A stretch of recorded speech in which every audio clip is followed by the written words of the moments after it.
Mic check, 1, 2.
morning, everyone.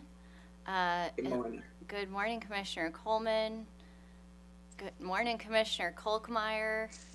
And Good morning. Good morning. And Commissioner Mitchell. It is 11 a.m. and all the commissioners are present, so we will begin the agenda meeting for today, Monday, November 24th. I would ask those who are participating on the call to please mute your phone unless you need to speak. Today's agenda is short. There are no minutes to approve, or we won't be approving any minutes today, and we won't be doing scheduling.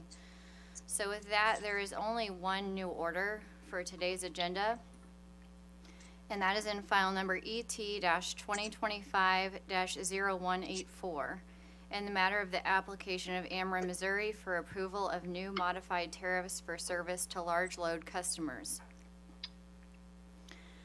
On May 14th, Ameren filed an application and supporting testimony requesting approval of a large load customer rate plan and associated tariffs, a variance, and authorization to track program revenues.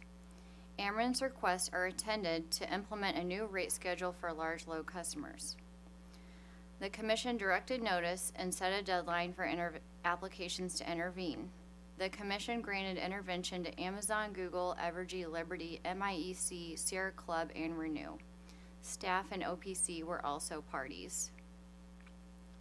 The parties filed several rounds of pre-filed testimony and filed several settlement agreements. On November 20th, all parties except OPC filed a revised non-unanimous agreement that purports to resolve all of the issues in the case. OPC later informed the Commission at the evidentiary hearing that it was electing not to object to the agreement. Commission rule permits the Commission to treat a non-unanimous agreement as unanimous if there are no objectors. Treating an agreement as unanimous allows the Commission to approve the agreement with a finding that is a reasonable resolution of the case.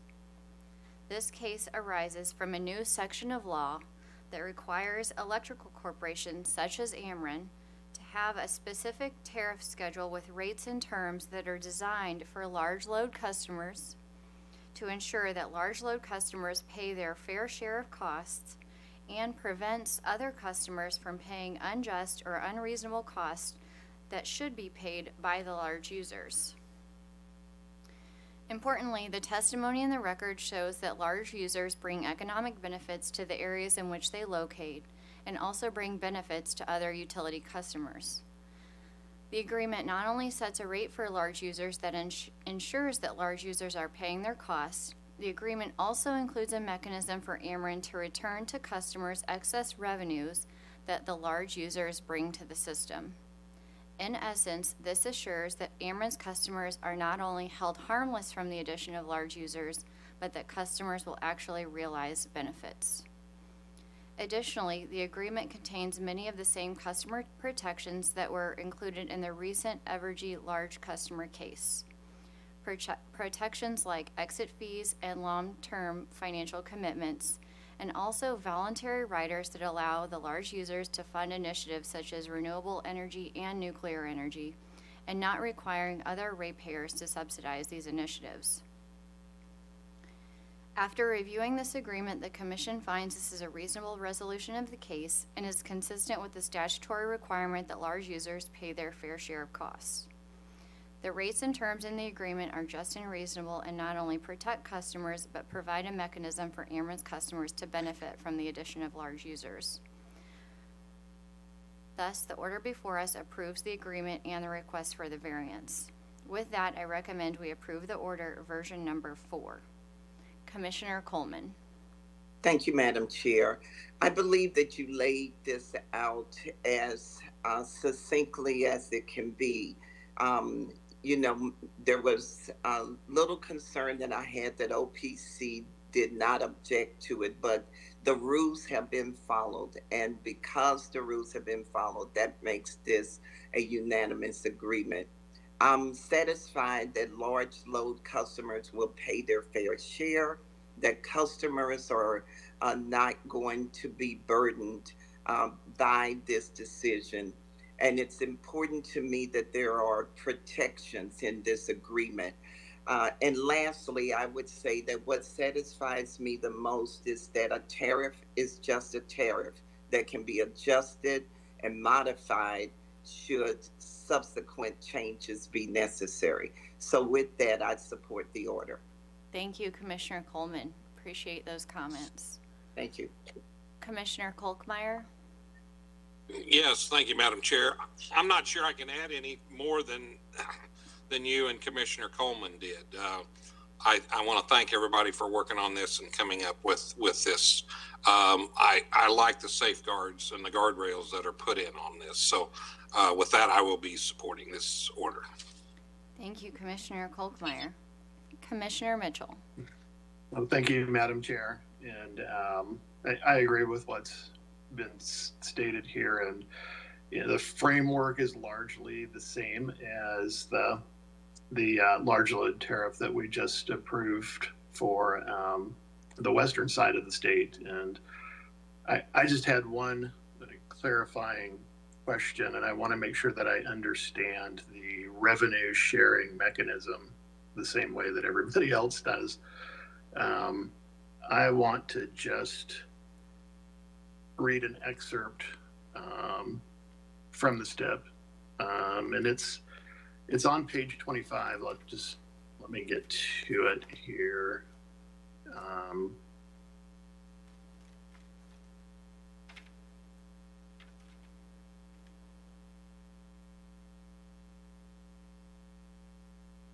Yeah, this is on page 25. It's subparagraph C.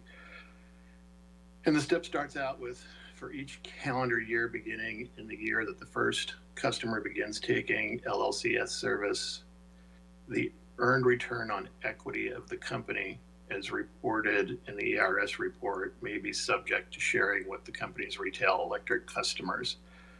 The subsequent paragraphs go on to describe how the ROE is adjusted. And then an illustration is provided in Exhibit D of the STIP.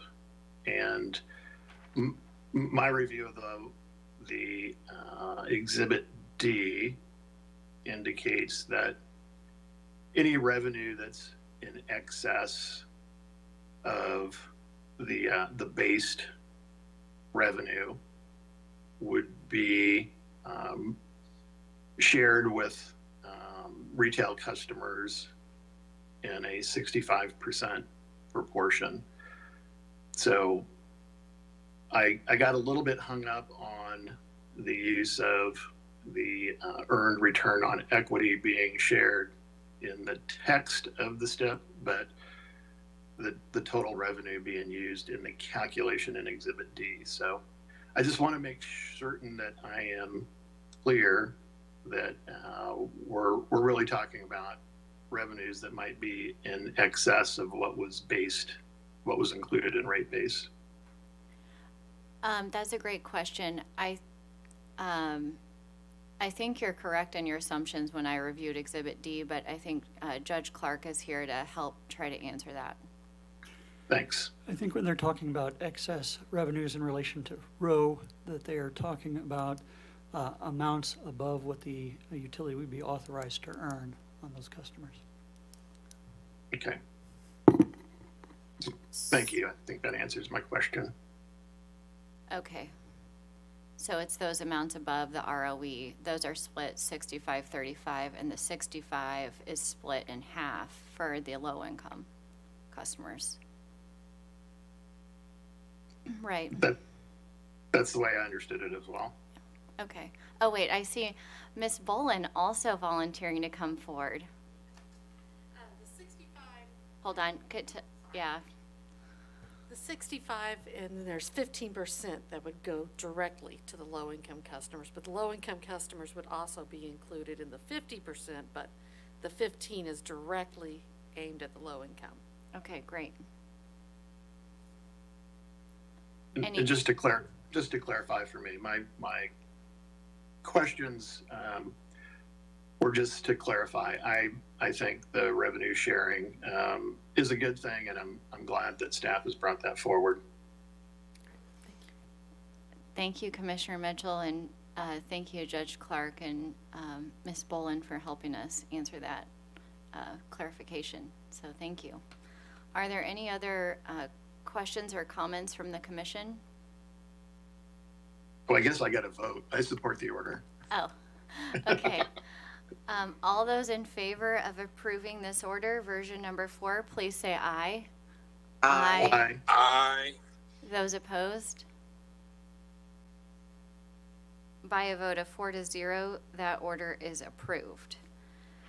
Is there any other business coming before the commission? Hearing none. Hope everyone enjoys your Thanksgiving or adjourn. Happy Thanksgiving. Yes, happy You too. Thanksgiving. Happy Thanksgiving. You bet. Uh, Thanks. Thank you.